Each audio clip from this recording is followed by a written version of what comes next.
Familia, buenos días. Continuamos con la catequesis, la conversión pastoral y misionera de la Iglesia.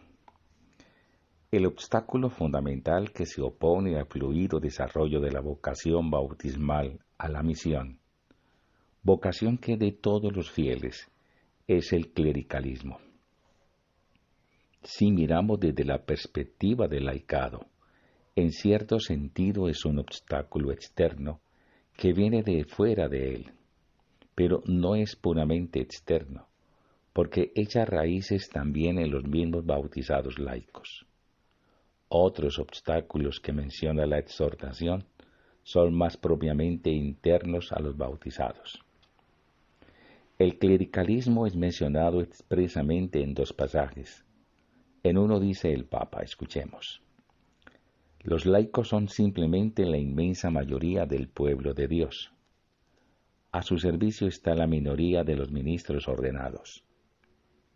Ha crecido la conciencia de la identidad y la misión del laico en la Iglesia. Se cuenta con un numeroso laicado, aunque no suficiente, con arraigado sentido de comunidad y una gran fidelidad en el compromiso de la caridad, la catequesis, la celebración de la fe. Pero la toma de conciencia de esta responsabilidad laical que nace del bautismo y de la confirmación no se manifiesta de la misma manera en todas partes.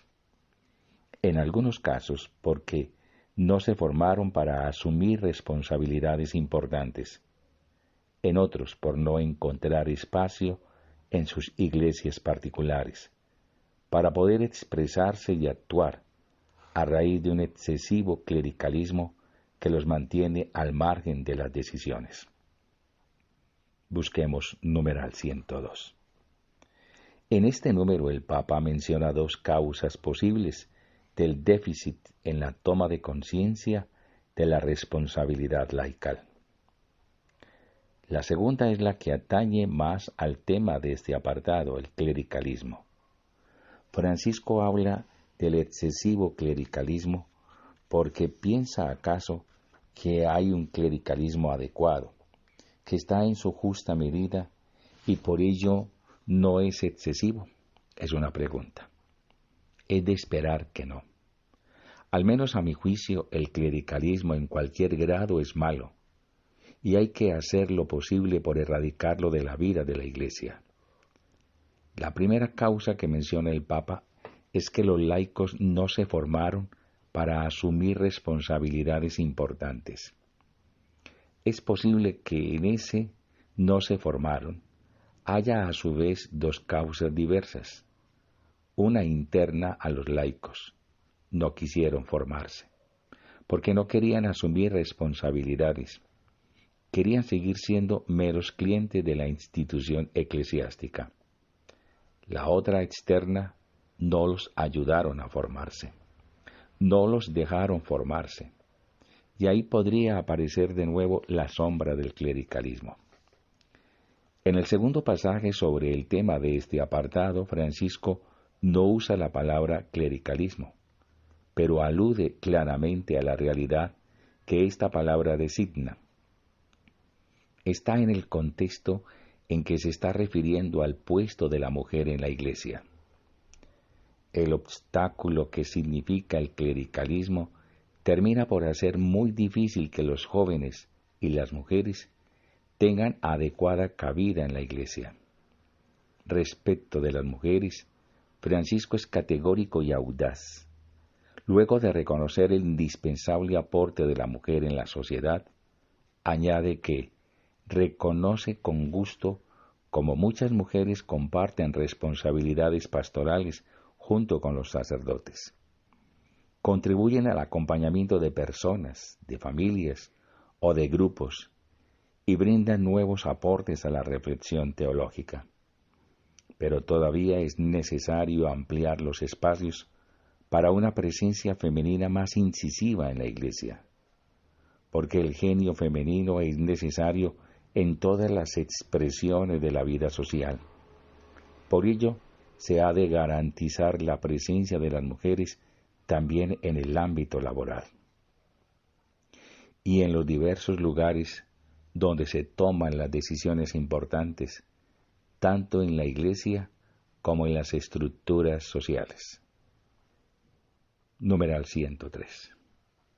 Y a continuación Francisco, con mucha más fuerza, dice: las reivindicaciones de los legítimos derechos de las mujeres, a partir de la firme convicción de que varón y mujer tienen la misma dignidad, plantean a la Iglesia profundas preguntas que la desafían y que no se pueden eludir superficialmente.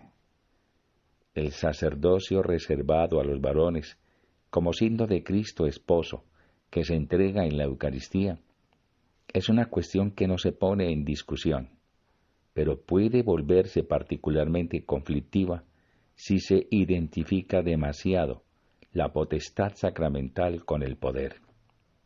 No hay que olvidar que cuando hablamos de la potestad sacerdotal, nos encontramos en el ámbito de la función, no de la dignidad ni de la santidad.